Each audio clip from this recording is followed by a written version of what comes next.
for the first time since 1971 and almost demonstrates a crazy recklessness and is willing to go on an escalation ladder, which we all know that between two nuclear states where that escalation ladder points to.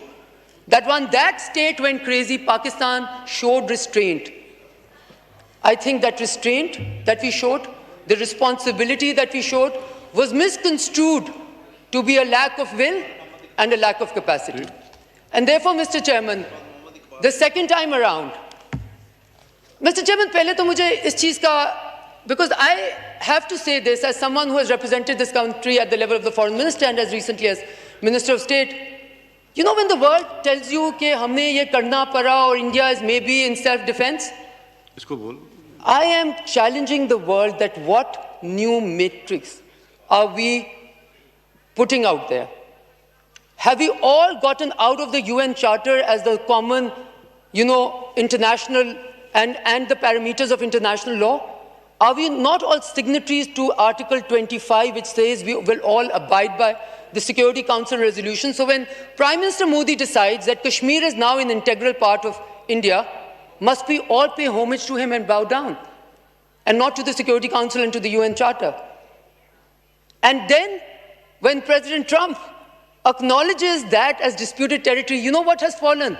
Not the Rafales only.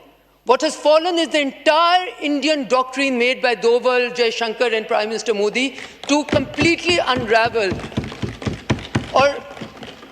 or be able to say so forcefully, because they were meant to have, this is the problem, to the world they were meant to have conventional supremacy, military supremacy over Pakistan. And you know who broke that myth? Not Pakistan. It was Prime Minister Modi and his extremist agenda, which broke that myth of power and the illusion of power that the world had attached to India and literally put them at the next security provider, not only for themselves, but the entire region. And guess what happens?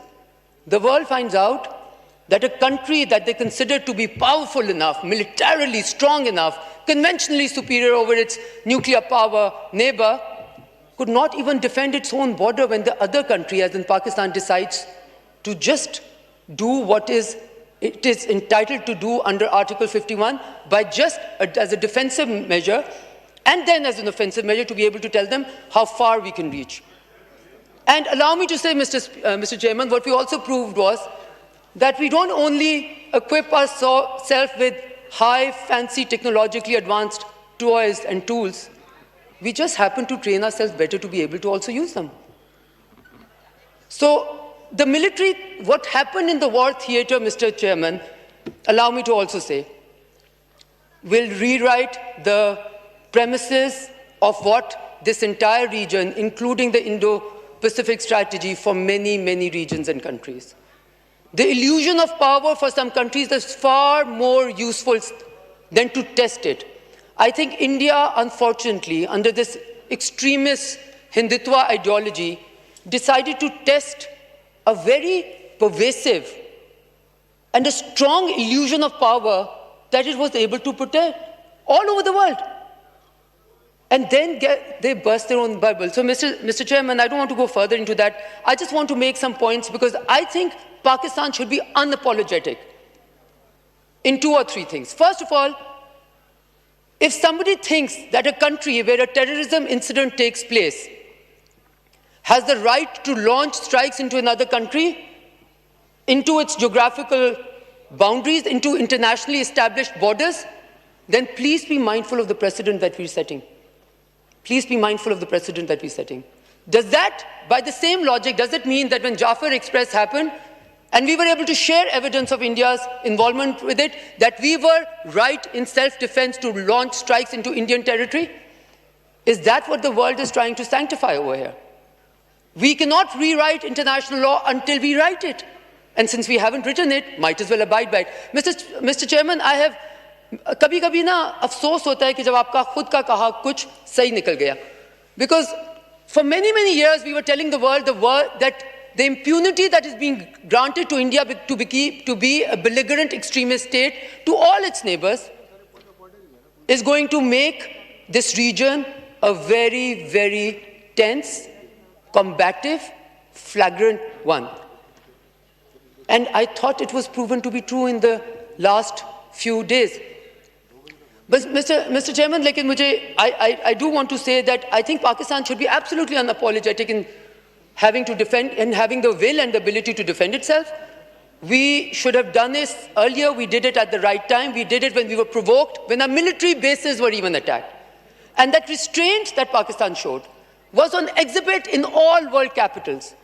And the theatrics, starting from the top of political leadership in India, going all the way down to the media frenzy, was also on display. Mr. Chairman, मैं आपके तवज्जुह से India के पास एक पैगाम दिखाना चाहती हूँ कि बॉलीवुड में जंगें लड़ना मुख्तलिफ है और वॉर थिएटर में असल में जंग लड़ना मुख्तलिफ है और हम कभी भी we will never be on the side of provocation or war or conflict because we have suffered together, India and Pakistan and the entire region, the result of that. Wind up, मैं wind up करती हूँ, Mr. Chairman. Mr. Chairman, मैं यहाँ पे एक और बात भी कहना चाहती हूँ जो कि शायद लोगों को weird लगे, अजीब लगे. You know what India has done? It has weaponized terrorism. What does weaponization of terrorism mean? Terrorism is a rare problem. If India was serious in dealing with this problem, you know what they would do? They would not run away from the dialogue table and they would not run away from negotiation. Terrorism is a regional problem, it's an international problem. It is not the purview of only one country. So basically, when terrorism happens in India, it is supposed to do self-defense. When terrorism happens in Pakistan, Pakistan is supposed to do what? Nothing. So, Mr. Chairman, I want to say that we must also be unapologetic as a country which celebrates ceasefire. Kyun na kare celebrate ceasefire? Yes, we will absolutely celebrate ceasefire, and we celebrate the fact that President Trump played a very, very useful role. And I will just end by saying, because I understand you don't have much time and I would probably want to get up again and talk about what this means for Pakistan, but I want to end by saying what this means for India. For the last 10, 15 years, we have seen India's ability, and they say with a lot of success, to be able to de-hyphenate from Pakistan, to de-hyphen India from Pakistan. You know what they did by provoking Pakistan into this war theater, improving them and breaking the myth of their net security provider? They have, for all capitals of the world, hyphenated